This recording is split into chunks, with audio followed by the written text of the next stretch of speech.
Hello student, आज हम class 10th का चैप्टर 8 करा रहे हैं, ट्रिग्नोमेट्री। इससे पहली वीडियो मैं आपको यूट्यूब पे दिखा चुकी हूँ। इसके सारे फार्मूले लर्न कराए मैंने इजी मेथड से। तो आपके इस फार्मूले लर्न करने के लिए आप यूट्यूब से मेरी वीडियो देख सकते हैं। इसके लिए आपको चैनल सब्सक्राइब करने पड़ेंगे ताकि आप मेरी वीडियो आपको टाइम पर मिलती रहे।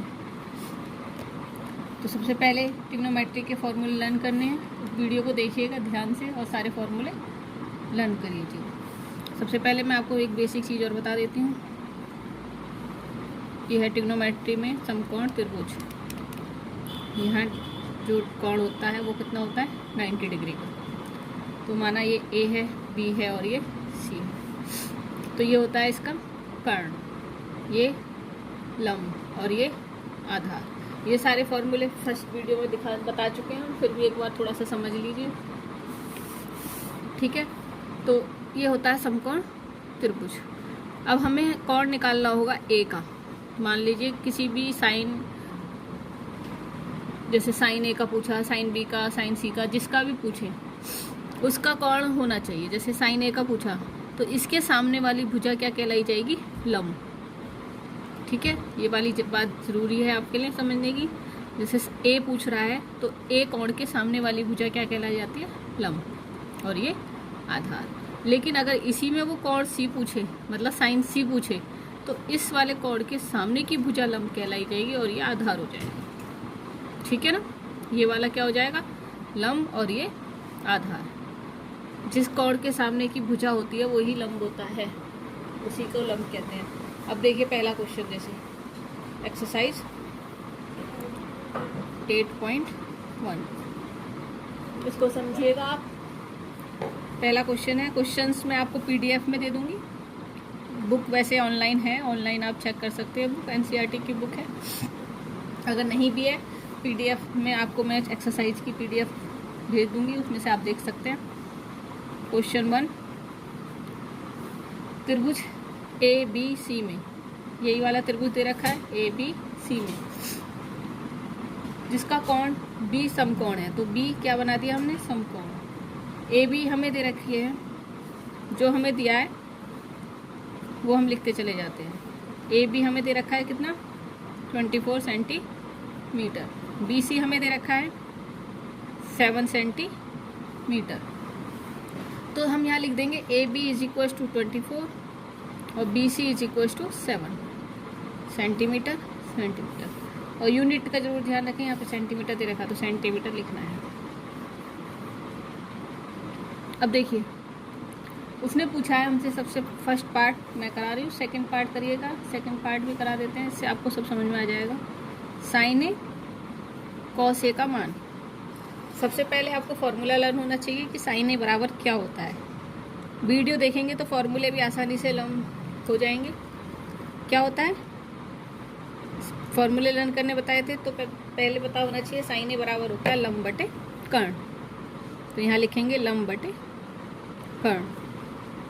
अब यहाँ देखिए आपको लंब पता है, आधार पता है, लेकिन कर्ण नहीं पता। तो हमें सबसे पहले क्या करना होगा, कर्ण निकालना होगा। कर्ण के लिए हमने फॉर्मूला 7th क्लास से पढ़ते हुए आ रहे हैं हम। कर्ण का स्क्वायर बराबर लंब का स्क्वायर प्लस आधार का स्क्वायर। तो कैसे निकालेंगे, 7 का स्क्वायर प्लस 24 का स्क्वायर। 7 का स्क्वायर कितना होता है, 49, और 24 का कितना, तो 24 का स्क्वायर हो गया 576। इसको प्लस करेंगे तो 6 to 5। कर्ण कितना आ गया हमारा, स्क्वायर है, अंडर रूट करेंगे तो 25, ठीक है। तो कर्ण हमारा निकल कर आ गया यहाँ पर 25। तो साइन ए की वैल्यू कितनी आई, लंब बटे कर्ण। लंब है हमारा 7, कर्ण हो गया हमारा 25। इसी तरीके से कॉस ए निकालेंगे। कॉस ए क्या होता है, आधार बटे कर्ण। फॉर्मूले लर्न होने चाहिए तो हम निकाल देंगे, नहीं होंगे तो नहीं निकाल पाएंगे। आधार बटे कर्ण, आधार है हमारा 24 और कर्ण हमारा 25। अब है इसका सेकंड पार्ट, साइन सी कॉस सी। इसे ध्यान से समझिएगा। यहाँ पे अभी हमने जो बनाया था डायग्राम, ये बनाया था, एक बार और बना देती हूँ। ABC 24, 25 और 7। अब उसने पूछा है साइन C, फॉर्मूला वही लगेगा लंब बटे कर्ण। लेकिन यहाँ पर लंब क्या होगा, क्योंकि C पूछा है तो C के सामने वाली भुजा क्या होगी, लंब। तो क्या हो जाएगा 24, कर्ण 25। इस तरीके से निकालेंगे। देखिए एक और कॉस C समझ लीजिए, इसके सामने वाली भुजा तो लंब है और ये क्या हो जाएगा, आधार। तो 7 बटे कॉस C क्या होता है, आधार बटे कर्ण। आधार यहाँ पर कितना है, 7 बटे 25। इस तरीके से वैल्यू निकालते हैं। एक क्वेश्चन और करा रही हूँ इस एक्सरसाइज में से, और करके देखिएगा। जो नहीं आए समझ में तो मुझे कमेंट्स करके पता कर सकते हैं, मैं आपको बता दूँ। तो एक क्वेश्चन और समझा देती हूँ। क्वेश्चन नंबर 7 क्या दे रखा है, cot theta is equal to 7/8। First part निकाल रहे हैं, सेकंड पार्ट निकाल कर देखना इसी तरीके से। Sine theta 1 minus sine theta upon 1 plus cos theta और 1 माइनस कॉस थीटा, ये दे रखा है हमें। तो हम पहले वही बनाएंगे ट्रायंगल। ये थीटा हो गया। तो हमें दे रखा है कॉट थीटा।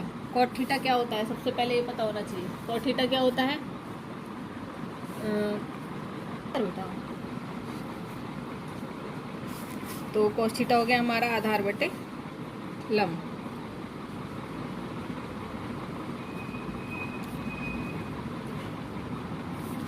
आधार मतलब 7 और लंब मतलब 8। तो वही करना है हमें। यहाँ पे पहले कर्ण निकालना है। कर्ण के लिए फॉर्मूला वही हो गया, कर्ण का स्क्वायर इज इक्वल टू लंब का स्क्वायर प्लस आधार का स्क्वायर। हर क्वेश्चन में ट्रिग्नोमेट्री में सिंपल यही करना है ज़्यादातर। 7 का स्क्वायर प्लस मतलब 8 का स्क्वायर प्लस 7 का square. 64 plus 49 is equal to, तो आ गया इसका 113। तो कर्ण हो गया हमारा अंडर रूट 113। अब हमें फर्स्ट पार्ट निकालना है। 1 plus sine theta 1 minus sine theta 1 plus cos theta 1 minus cos theta. सबसे पहले आपको पता होना चाहिए ए स्क्वायर माइनस बी स्क्वायर क्या होता है, ए प्लस बी ए माइनस बी। ये पहले बीजगणित में पढ़ चुके हैं आप। तो ये क्या हो जाएगा, दोनों एक प्लस है एक माइनस है, तो 1 का square minus sine square theta. इसी तरीके से नीचे हो जाएगा 1 माइनस कॉस स्क्वायर थीटा।